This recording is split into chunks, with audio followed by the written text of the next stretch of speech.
Tonight on CTV News at 6, healthcare workers vote to strike. An overwhelming number of Alberta Health Services nursing care staff say they're willing to walk off the job as negotiations are underway with the province. I have no doubt that that was the intent of the government is to interfere with bargaining as much as they can and to create an environment where we don't trust the employer. Plus, Ghost Bike's dilemma. A personal program paying tribute to fallen riders is at risk of being shut down. Times have been getting hard for everybody, and it's getting really hard to do this as well. Like, we're looking at thousands of dollars every year. And never forget, students pay their respects to Canadian soldiers killed in the line of duty. How we remember the soldiers, and that even though sometimes we forget about them, we should always remember how they fought for us and that they matter. Some rain, some snow, and then a big cool down over the coming days.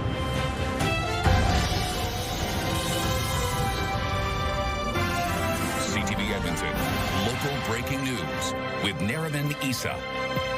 Good evening. Healthcare workers, including licensed practical nurses, have voted 98% in favor of strike action. 70% of the more than 15,000 eligible AUPE members cast a ballot over the 5-day voting period that ended Monday.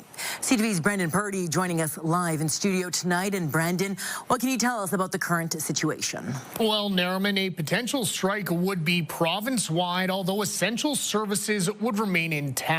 The province is offering a 12% wage hike over 4 years, while the union wants LPNs to receive a raise that's equal to 84% of what registered nurses already make. AUPE's negotiator Kim Thompson says that's consistent with the scope of practice under the Health Professions Act. Thompson adds that at least 10 to 12% more healthcare workers need to be hired to fill the AHS's current vacancy rate. The two sides will return to the bargaining table tomorrow until Sunday. Recent negotiations between the province and teachers union including the use of the notwithstanding clause has left a sour taste in the AUPE's mouth. I have no doubt that that was the intent of the government is to interfere with bargaining as much as they can and to create an environment where we don't trust the employer. Trust is important in negotiations, and if healthcare workers are under the impression that that the government is not willing to negotiate, it's simply going to state its position and legislate people back to work if they don't agree with the government's position. Again, that's problematic because it doesn't have the support of the majority of Albertans.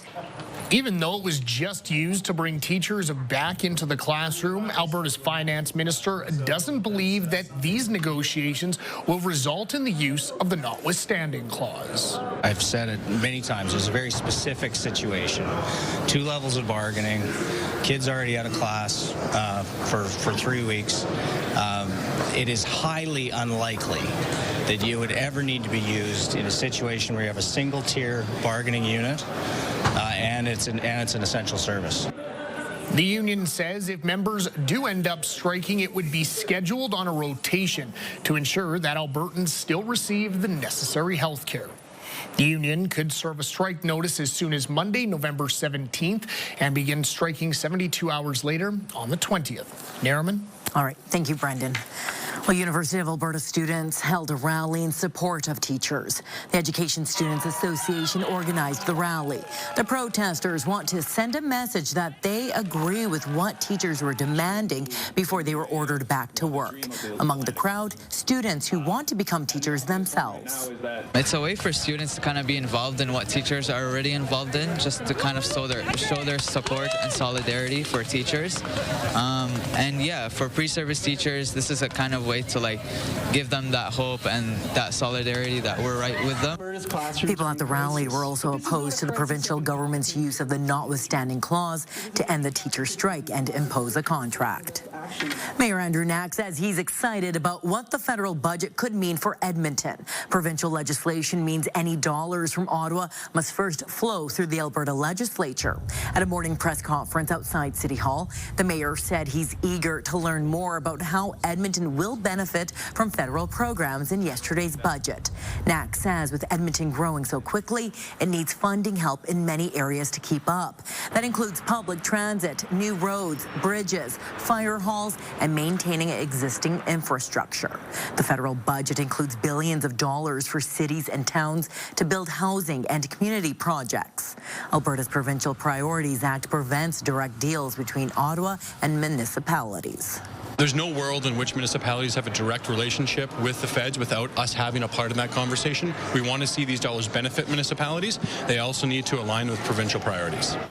Now, Minister Dan Williams says the act has been working as intended for more than a year. Knack hopes the process won't delay federal funding for Edmonton, as there is an immediate need in many areas. The province has no plans to match city dollars for day shelter spaces for the homeless. On Monday, City Council voted to spend $1 million to add day shelter capacity in Edmonton. Knack says the money is just a fraction of what's needed to address homelessness. He hoped other orders of government would chip in to help. Social Services Minister Jason Nixon says Edmonton's shelters are properly funded and have adequate capacity ahead of winter. I think the mayor's just wrong, and he should take some time to get briefed and come and see what shelter capacity is. We'll make the department available to him. It is the rules that shelters must be open 24 hours a day, 7 days a week. Many shelters only allow clients inside at certain times. Nixon says there are more than 2,000 shelter spaces in Edmonton. Recent data shows they're about 3/4 full. The minister says Edmonton is welcome to add day shelter spaces on its own, and the province won't stand in the way. A problem property in West Edmonton has been boarded up after more than 40 police visits since June. The province says Alberta's sheriffs changed the locks at a house on 110A Avenue near 158th Street today. The property has also been fenced off. A community safety order bars anyone from accessing it for 90 days. The province says a previous inspection at the property uncovered methamphetamine, weapons, cash, and drug paraphernalia. It also says people living in the area have consistently reported people leaving the property appearing to be under the influence of drugs. Assault charges have been upgraded after a man died of his injuries following an assault last month. Police say in mid-October, a 55-year-old man was found unconscious near 109th Street and 100th Avenue. He was taken to hospital with life-threatening injuries. He died a few days later. An autopsy last week showed the man died of blunt head trauma. A 40-year-old man is now facing manslaughter charges. Police say the two men did not know each other. Infill developers are questioning whether public opinion is fueling a recent streak of construction fires. Police believe 8 fires since September were deliberately set. As CTV's Connor Hogg reports, developers say they won't be deterred. Been by here every day just to see what's been going on. For the last few days, Therese Gates has been looking through the tarp at what's left of this single-family house that was under construction near 71A Avenue and Saskatchewan Drive. I'm not a big fan of the 8-plexes in the middle of the block, but this one is not that. It was a single-family dwelling, and the builder was doing a great job. So it's a shame. This is one of 8 similar fires since September, currently being investigated as potential arsons, the 3rd in Belgravia alone.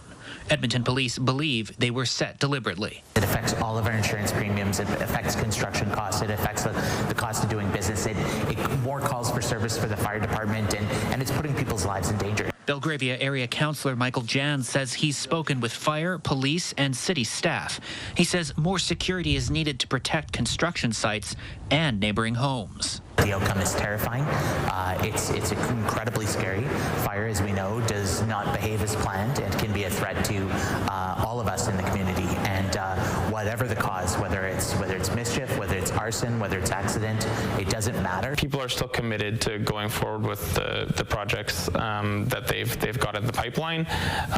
But we're going to be doing what we can to make sure that they're protected. The Infill Development in Edmonton Association says infill construction's viability isn't in question, but given public opinion on the city's policy, the extra uncertainty isn't good for business. That doesn't spell good things for anyone, for Edmontonians or for the industry. Back in Belgravia, a new infill project will be starting soon across the alley from Gates. I will be talking to the builder personally to see what they will be doing for our safety. Edmonton Fire, EPS, the city and infill stakeholders held a virtual meeting Wednesday afternoon to discuss next steps. The police investigation is ongoing. Connor Hogg, CTV News, Edmonton. The white motorcycles placed around our city, known as ghost bikes, serve as a memorial for riders who've died and a reminder for people to be careful on the roads. But as CTV's Amanda Anderson reports, without monetary help, the bikes could vanish. That's my son. Kara Verbeek fights to contain her emotions as she reads messages written on this ghost bike. It was placed here on the corner of 167th Avenue and 82nd Street in memory of her 25-year-old nephew, Joshua Verbeek. We just feel like we're close to him here. He passed away like right there on the road, and we just, I don't know, it's just been cathartic. We've been able to write little messages to him, and we just come out here sometimes and just sit just to feel that he's here with us. The first ghost bike appeared in Edmonton in 2019. It's to help the families if they're grieving. It helps the bike community to remember all the things that can go wrong when you're not paying attention. And it helps to remind people in cars to look for motorcycles and pay attention to what they're doing as well. Just to be aware. There are now 5 ghost bikes in Edmonton and several others throughout the province, thanks to the group Ride in Paradise Memorials, or RIP'em. Whichever one has been out the longest when someone has passed away is the one that will move to the next site. Corey Bacon pays to maintain and move the ghost bikes, as well as storing them for the winter out of his own pocket, something he can't afford anymore. Times have been getting hard for everybody, and it's getting really hard to do this as well. Like, we're looking at thousands of dollars every year. Verbeek surprised him, saying her son is planning a memorial golf tournament for Joshua next year. The charity that we picked was RIP'em. Oh, wow. Yeah, so, thank you so much. Yeah, no problem. Very thankful. I'm quite floored. It makes me a little emotional. It's great to see that it's had a lasting impact with families and that people wanting to give back. He's raised enough through a GoFundMe so far to keep it going one more season. Amanda Anderson, CTV News, Edmonton. Celebration at Edmonton City Hall today for the new Chief of Police, Warren Dreichel.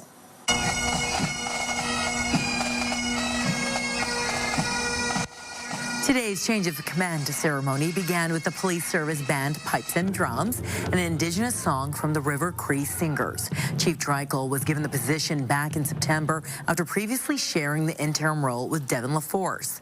The pair were named co-interim chiefs following the departure of Dale McPhee. 55-year-old Dreichel is the first internal member of the service to become chief in more than 20 years. And I consider it an incredible honor to lead as an internal chief who knows the city deeply. I will hold us accountable.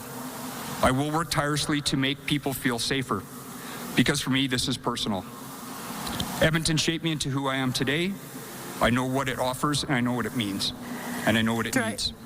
Dreichel is Edmonton's 24th police chief. All right, first check on weather. Josh, I don't like that little ominous warning you gave us about cooler temperatures rolling in. If we could keep it like this for the next 6 months, I'd be okay. Yeah, I don't know that you're alone in that. There are some people that would like to see some snow and some cooler conditions. It is going to warm up again early next week for at least a couple of days. But for tomorrow and Friday, it's going to be right around the freezing mark for daytime highs. Today, we got to 5 degrees for a high under mostly cloudy skies. It was pretty gusty for most of the day. It'll stay a little breezy here through the early evening hours, and then the wind should die down overnight. Tonight looks calmer tomorrow. 3 degrees the average high, so we're slightly above average today, slightly below average tomorrow and Friday. Still 5 degrees downtown and still breezy. 20 to 30 kilometer per hour wind in and around the Edmonton area. We do have some precipitation in parts of the city and surrounding areas. We've had reports of a few wet snowflakes, some showers in a couple of spots. Looks like around Sherwood Park and off to the southeast, it's more rain than snow, although you don't have to go too far to the east and to the north.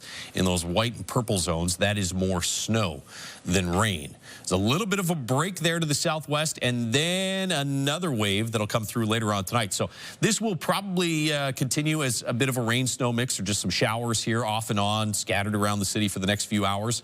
And then overnight tonight and into early tomorrow morning, it will change over to snow. The heaviest of the snow will stay well to the north of Edmonton. In that darker blue zone, you get potentially 5 to maybe in some spots 10 centimeters of snow. Here in the city, there might be a couple of areas where you actually don't wake up to any snow on the ground tomorrow morning. I think most areas, though, especially grassy areas, will have at least some accumulation.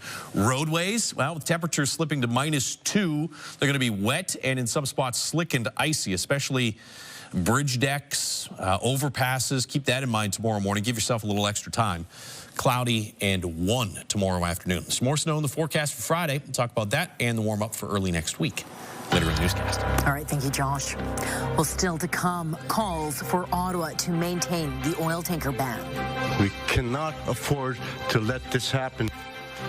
What Alberta thinks of the declaration between BC's Premier and First Nation leaders. Also ahead. We should always remember how they fought for us and that they matter.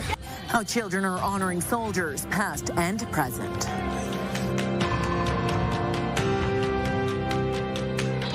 Programming brought to you by James H. Brown Injury Lawyers, the heavy hitters of injury law.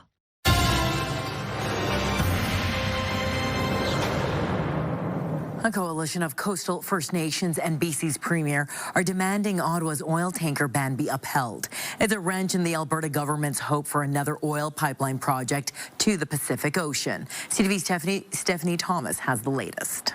We want this tanker ban to stay in place.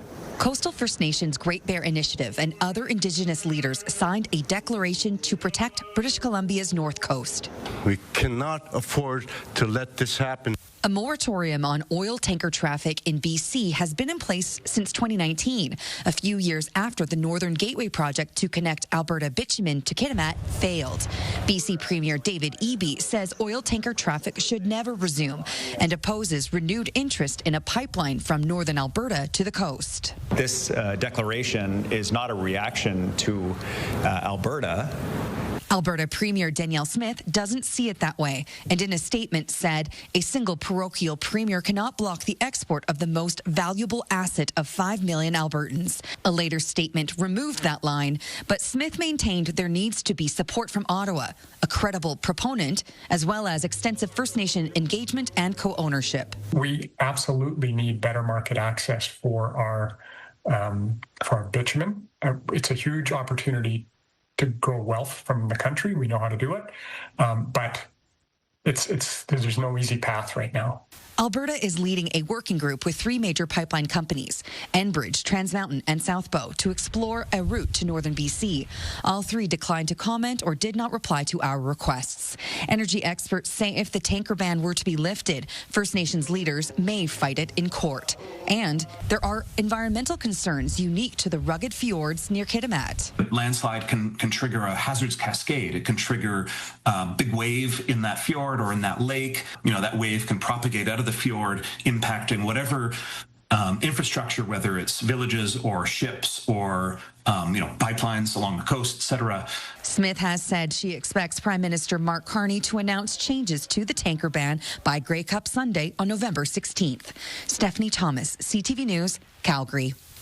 Students are getting the opportunity to reflect and honor the memories of the people who fought and died for our country. CTV's Gate Gorin reports the tradition of No Stone Left Alone keeps soldiers' names and actions alive for future generations. The last post plays over a quiet crowd at Beachmount Cemetery. These children are not just paying their respects to those who died fighting for Canada, they're also making sure their names will never be forgotten. How we remember the soldiers and that even though sometimes we forget about them, we should always remember how they fought for us and that they matter. Students laid poppies on soldiers' headstones and were also able to speak with veterans. I had a flight in the F-18. What they take away is the appreciation for the lives we live in Canada and the service and sacrifice of the Canadian Armed Forces. And hopefully they take it to their communities and to their family members. That includes the contributions of Indigenous communities. When you hear the stories of some of the Indigenous soldiers and sailors and aviators that supported the Canadian Armed Forces, they're just part of our family, and we respect everyone that served. Former medical reservist Patrick Breckenridge says it means a lot to know his name will continue to be spoken, even without kids of his own. This, where somebody actually says something, says a name, reads the name, they may never know him, really know what his or her service was, but it's still important. So it's that's always in the back of my mind, especially now that I'm getting older. He adds teaching the next generation ensures the sacrifices made by military members, past and present, are not in vain. When the youth are involved, we teach young Canadians to remember, and we're not just honoring the past, we're protecting the future.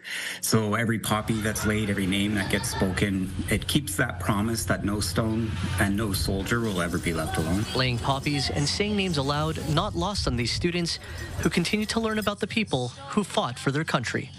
Gates Gorin, CTV News, Edmonton. Coming up, a new space to showcase art. I've heard people say, oh, I had no idea that we had those things at the university or in Edmonton or in Alberta or in Canada. Where you can see previously hidden pieces, part of the University of Alberta's art collections. We get a little bit of snow tonight, tomorrow morning, a little more snow Friday, and it will be cool for the next couple of days. But by Sunday, Monday, things start to warm up again. Your full forecast is next. Programming brought to you by Century Casino. 3 great locations: Edmonton, St. Albert, and Century Mile. Programming brought to you by James H. Brown Injury Lawyers, the heavy hitters of injury law.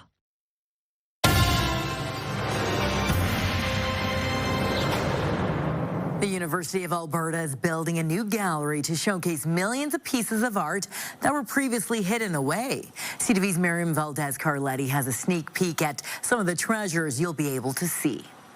This is just a small sample inside the University of Alberta's vast art collection. It holds more than 10 million unique objects. They actually all have stories. The U of A's art will be moving to a new home, 5 times larger than its current gallery. It's a chance for the public to see and learn something new. I've heard people say, oh, I had no idea that we had those things at the university or in Edmonton or in Alberta or in Canada even.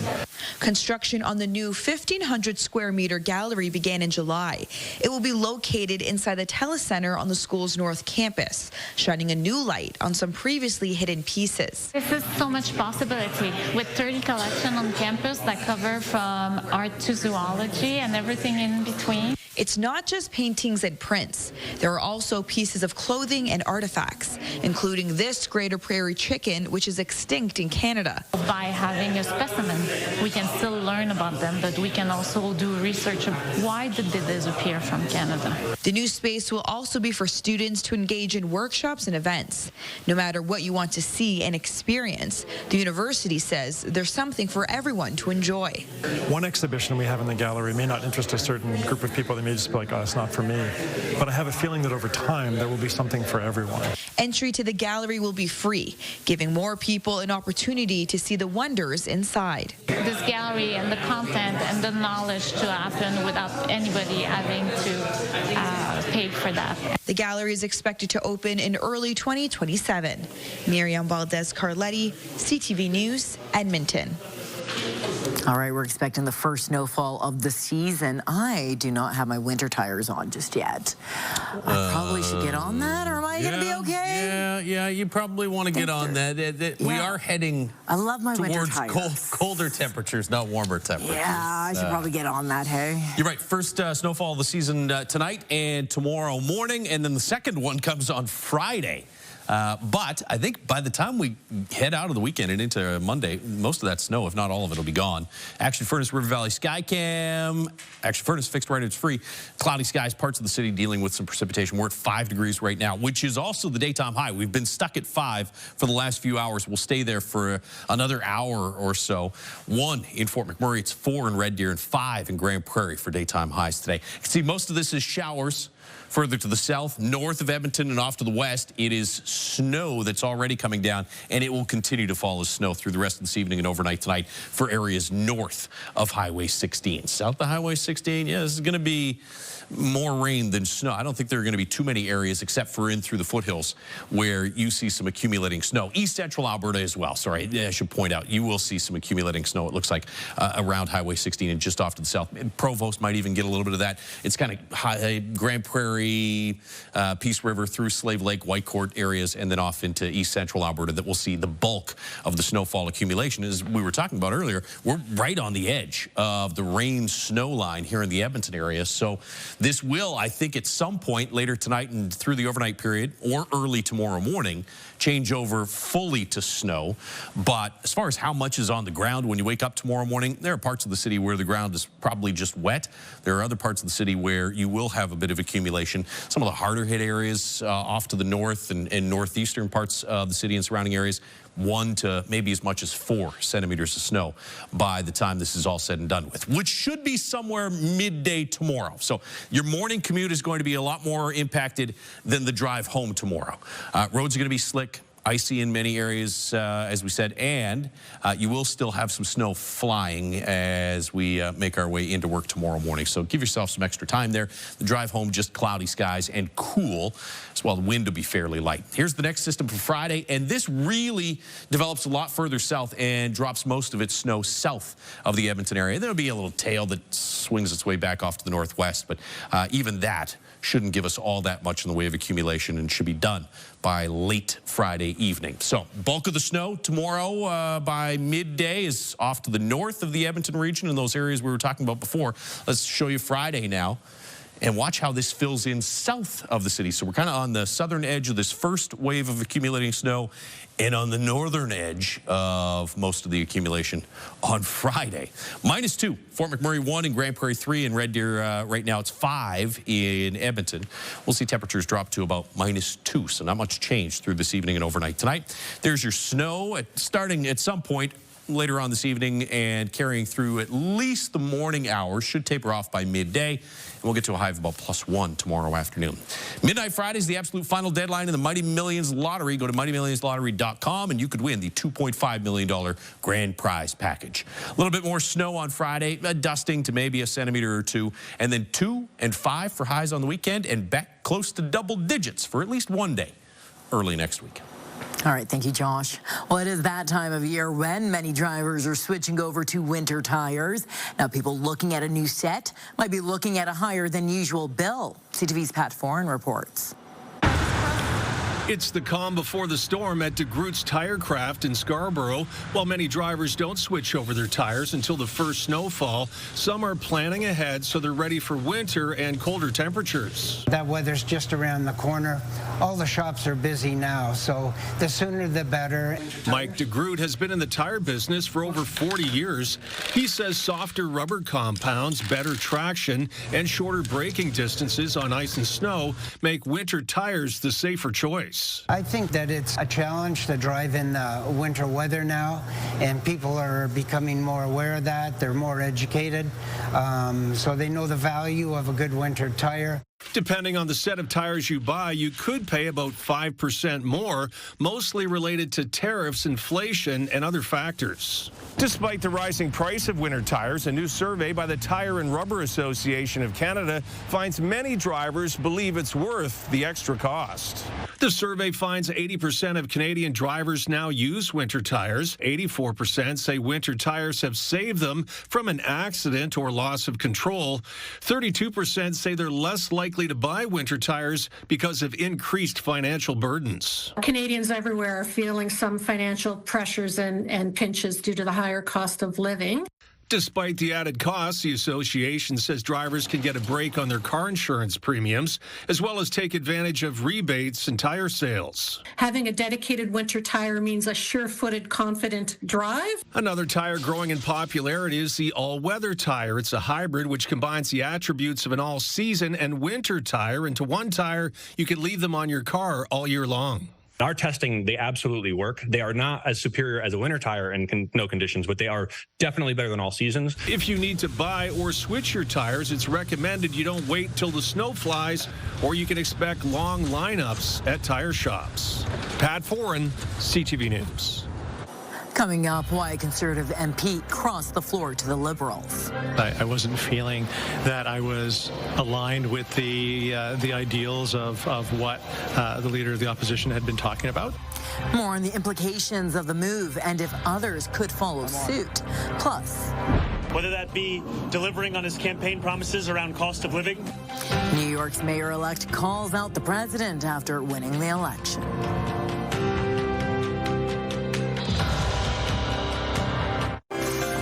Taking a look at today's markets, the Canadian dollar traded for 70 cents to the American dollar. Oil was down 96 cents, closing the day at $59.60 U.S. a barrel. Gold gained more than $32 on the day. The TSX and the Dow Jones both finished the day higher, up 325 points and 225 points, respectively. A day after the finance minister unveiled the Liberals' budget in the House of Commons, opinions on whether it's good for Canadians are mixed. CTV's Abigail Beeman has more on Ottawa's plan for long-term economic growth.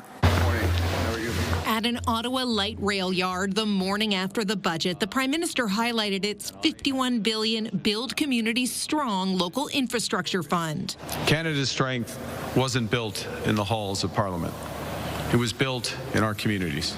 An attempt to make a high-level budget he calls generational, relevant for average Canadians. As many economists say, while positive, there were not many takeaways to impact daily life. The government is moving in the right direction, but seem hesitant to go all in on this. When we look at the amount of support that was provided to the economy is less than we were expecting. We looked at the depth of the cuts. It was less than we were expecting. Randall Bartlett points to previously announced tax cuts and a new promise to lower bank fees as impactful, but a budget with a tricky big picture narrative. The tough thing that I think we'll see is that a lot of this is going to help kind of prevent Canada from being in a worse situation because of the trade war with the U.S. They're worried about how they're going to pay for their grocery bills. They're worried about how they're going to afford tuition. They're worried if they don't have a doctor. And this budget doesn't do anything for them. The big bet that Mark Carney's making in this budget is on the patience of Canadians. Scott Reid calls it a 30,000-foot budget, with reorienting our economy and restructuring business investment taking as long as a decade to have tangible impacts. They may be absolutely necessary, but they are not urgent. And Canadians tend to think, worry, and vote on the basis of urgency. Reid says the government needs to focus now on showing Canadians how the budget could help them on an ongoing basis, not just on budget day. The government tells CTV News today's train depot announcement was just the start of a cross-country tour to promote the budget. Abigail Beeman, CTV News, Ottawa. It was an unexpected turn of events during yesterday's tabling of the federal budget when a Conservative MP crossed the floor to join the Liberals. CTV's Mike Lacouture digs into the move that overshadowed the budget. A clearly content Chris D'Entremont welcomed by a lively Liberal caucus.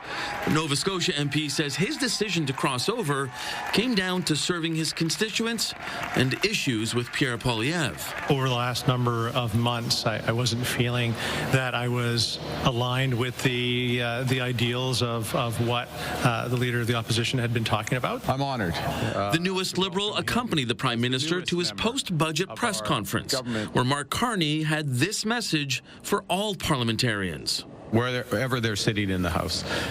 This is a time where we need to act as a country, be as unified as possible. D'Entremont's former caucus colleagues questioned his move, given his record. 6 months ago, he ran on an affordability agenda. He ran to lower deficits. He ran on a stronger economy, a pro-growth agenda, and he's turned his back on that. But the former Conservative says others in that caucus are also mulling over a move. I would suggest that there probably are those that are in the same boat, but I will let them tell their stories if that time comes. Attempting to quell recent rumors that she is crossing the floor, Conservative Dominique Vienne released a video reaffirming her commitment to the party. But if others do go, some pollsters predict problems for Pierre Poilievre. It is a rare thing for a member of parliament to cross the floor, especially one in an environment as polarized as Canada is today. And I think that suggests it would be a signal that Mr. Poilievre has a real challenge in keeping the party together. The Liberals wouldn't say if they're actively recruiting other MPs to join the government caucus, but when asked about it, Foreign Affairs Minister Anita Anand said, the more the merrier. Mike Lecouture, CTV News, Ottawa. The U.S. Supreme Court is hearing a case with major implications for Canada. At issue is whether President Donald Trump's sweeping emergency tariffs are legal. The president slapped tariffs on more than 90 nations, including Canada, by declaring a national economic emergency. The justices heard arguments whether Trump's use of the 1977 law to impose sweeping tariffs without congressional approval is legal. Trump's tariffs have cost Canada billions of dollars, resulting in strained relations. Trump has negotiated agreements worth trillions of dollars with major trading partners. Unwinding those agreements, he warns, would expose us to ruthless trade retaliation. It's a congressional power, not a presidential power to tax. And you want to say tariffs are not taxes, but that's exactly what they are. The court is expected to rule on this within weeks or months. The new mayor-elect of New York says he's willing to speak with President Donald Trump, but will resist any intimidation from the White House. Zoran Mamdani spoke today after directly challenging the president in his victory speech. Whether that be delivering on his campaign promises around cost of living or the many issues that New Yorkers have been sharing with me about the drastic impacts that the legislation that President Trump has ushered through Washington will mean for them and their lives. Mamdani becomes the first Muslim mayor of New York, and at 34 is also the youngest person in over a century to hold that role. Democrats also won races for governor in New Jersey and Virginia. At least 12 people were killed after a UPS cargo plane crashed during takeoff in Kentucky last night.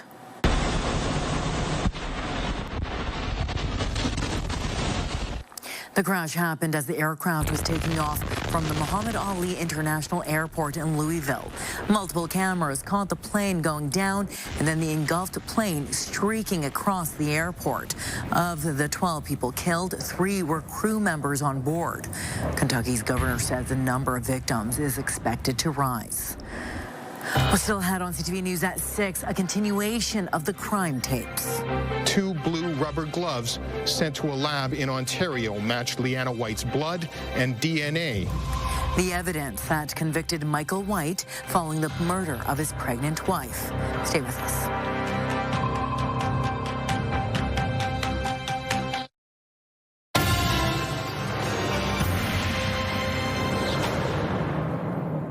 Our new series with veteran crime reporter David Owasik continues tonight with the trial of Michael White. Here now is part 3 of that story from the crime tapes.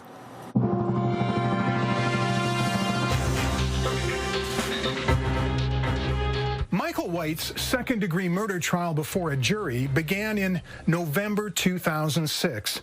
And during his trial, jurors were shown images of the inside of Michael and Leanna's home in the daytime, and it appeared spotless. But police also portrayed it in a different light, one that glowed bright blue. We take a look at those images, along with some early surveillance camera footage that seemed to show first Leanna's vehicle, then Michael White, on the very morning she disappeared, in this chapter of the crime tapes. Jurors were basically given a visual tour of every part of the house that Michael and Leanna White shared back in July 2005. And with the help of a special chemical that police use, they were also able to see areas that tested positive for blood. This is the kitchen. This is the hallway of the home Michael and Leanna White shared in July 2005 when Leanna, 4 months pregnant, went missing. This is the master bedroom in normal photographic light.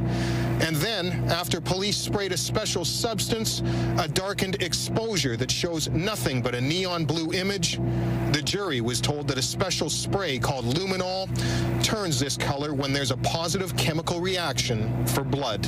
A second area where the glow-in-the-dark images showed up, the rear cargo area of Leanna White's Ford Explorer. The jury was then shown graphic images showing the discovery of Leanna White's body 5 days after her disappearance.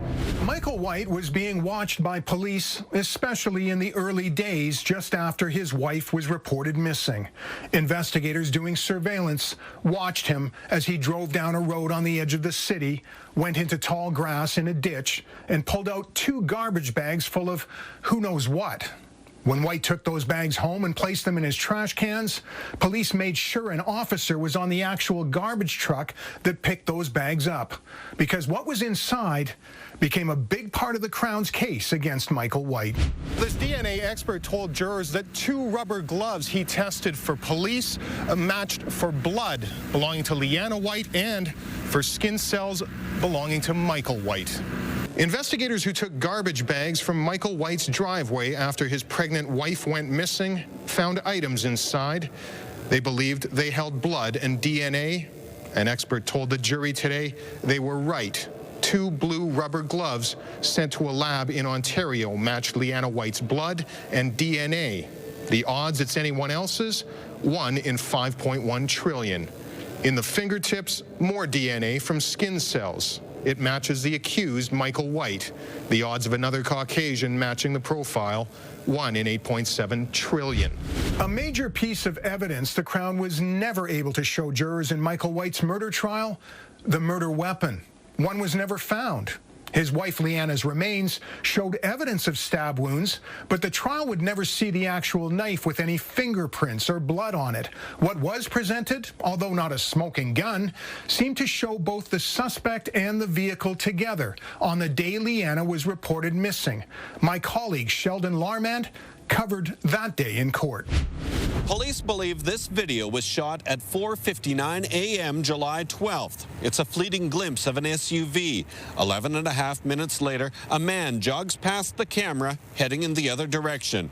A police forensic video analysis expert enlarged the video, then slowed it down. But the picture quality is too poor to say for sure it's the White's vehicle. It's impossible to identify the man. So investigators drove the White's Ford Explorer past the same camera and compared the images, pointing out similarities. They also say the driver of the subject vehicle was wearing the same color shirt as the man seen running away. The public already knew Michael White through his appearances on TV in the days following his wife's murder, but soon the jury would see a very different video of White inside a police interrogation room. That's next time on the Crime Tapes.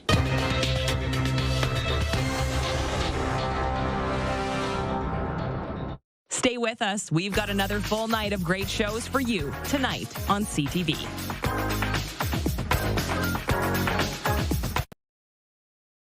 Programming brought to you by Southview Acura. Experience the elegance of the all-new Acura ADX.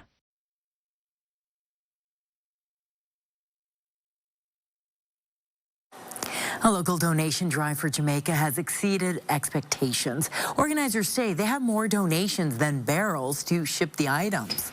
The donation drive is to support the people of Jamaica hit hard by Hurricane Melissa last month. Organizers tell CTV News they started off with 15 barrels to fill. They were packed within a day and a half. They now have 33 barrels full of donations such as toiletries, food, and baby supplies. Now, there are items that are still needed.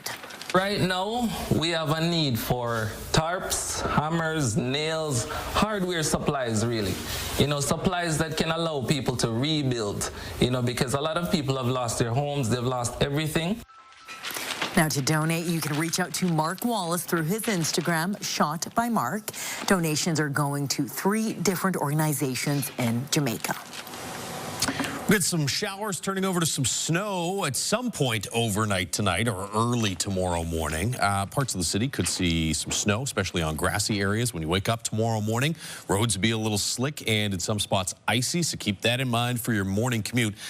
Snow should be out of the Edmonton area by midday, and then it'll just be cloudy and chilly in the afternoon, high of 1. A little more snow on the way for Friday, especially in the afternoon, high of about 0 on Friday, and then things start to warm up a little bit early next week. We're back close to double digits for a daytime high by Monday. So any snow that's still on the ground Saturday morning, melted. Bye-bye. Gone by Monday Yes, morning. all right. Well, thank you, Josh. And that's all the time we have for tonight. Thank you so much for watching. And Brendan, Purdy, and you will be back here for late night. Have a good rest of your evening. Pretty good.